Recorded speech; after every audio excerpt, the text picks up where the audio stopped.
Hello students, welcome to today's session. In today's session we are going to discuss evaluation of postfix expression. So you can see towards right side I have given you the algorithm for evaluation of postfix expression. Now we'll see how to evaluate the postfix expression. First, if I take a simple example, I'll take an example like a plus b into c and minus d. Now here I'll consider a value as some 2, p value as 3, c value as 2 and d value as 4. Okay, now I want to evaluate this expression. Now as you can see, this expression is at the beginning it will be in the form of infix. It is an infix expression. Okay, now I need to convert this into postfix. So we want to convert this into postfix, so I'll convert directly, which is bc into,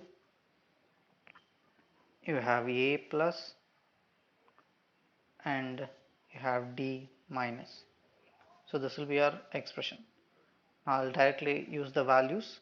So we have 2 for A and 3 for B. C is 2 and you have into operator plus operator. We have D and we have minus. So this is our postfix expression. Now I need to convert this into, or we want to evaluate this postfix expression. To evaluate this postfix expression, first we are going to write the table.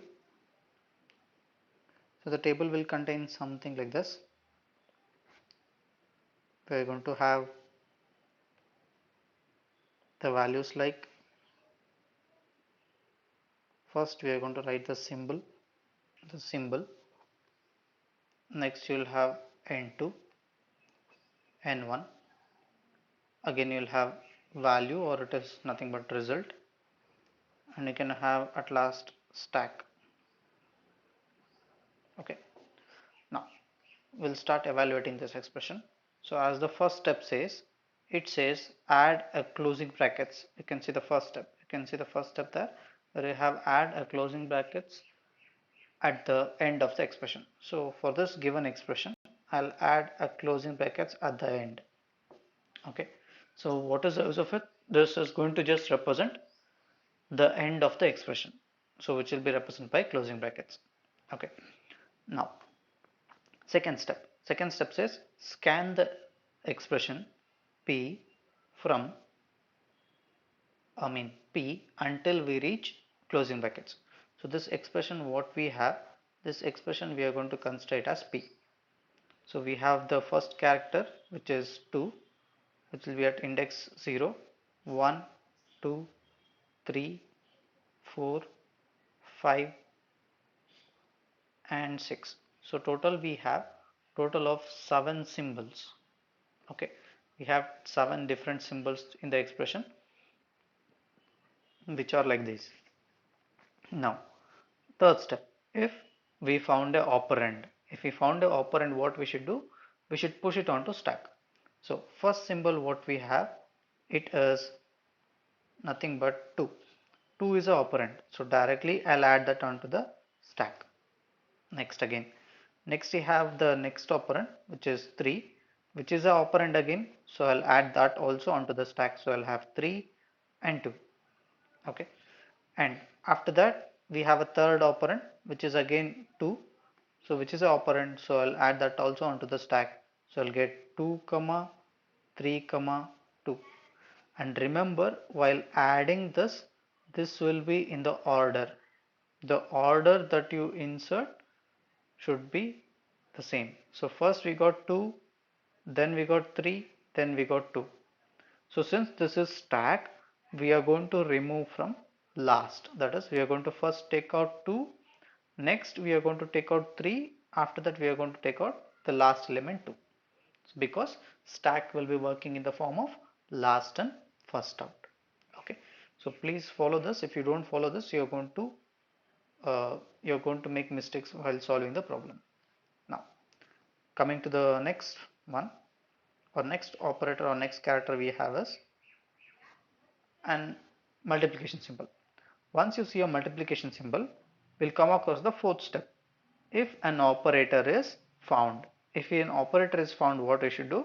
We should remove top two elements from the stack, where first element will be considering it as n1, which is 2, and second element we are going to consider it as n2, which is 3, and evaluate n2 operator n1. So that is n2 into n1. n2 into n1, it is nothing but I am going to get 3 into 2, which is 6, and push the result back to S. So I'm going to add this onto the stack again. So I'll get 6 comma 2. This will be in our stack after that. So keep repeating the step 3 and 4 until you reach closing brackets. So we should repeat these steps again and again. So next what we have? Next, after multiplication symbol, I have plus. So since I have plus, it is an operator. Take out two elements. First operator is 6, second operand is 2. So then we are going to add these two elements. I am going to get the result as 8. So this will be added back to stack. Okay, which is 8. And after that, next we have uh, next character D. So D is nothing but 4. I am going to write 4 here. So we'll have 4 comma 8. Then at last we have minus symbol.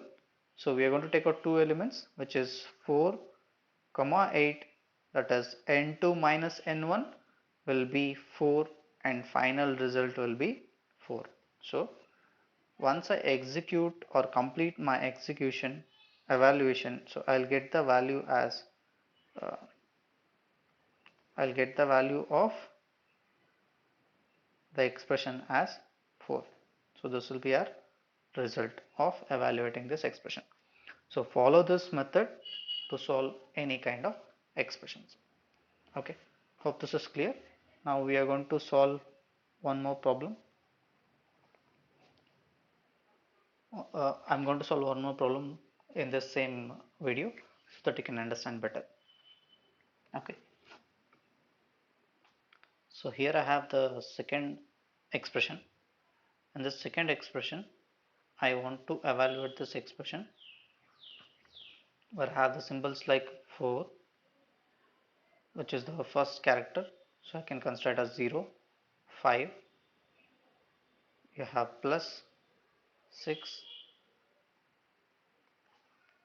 it is, I'll just write the indexes first, so it is like 3, 4, 5, 6, 7, 8,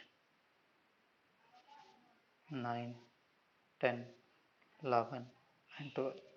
So total I have 13 characters. Okay, so we have 13 characters from the symbol or from this expression. Now, how to solve this expression? We'll see one by one. First, as I told you, if you find a operand, that is, first I found an operand which is 4. So this is directly added into stack.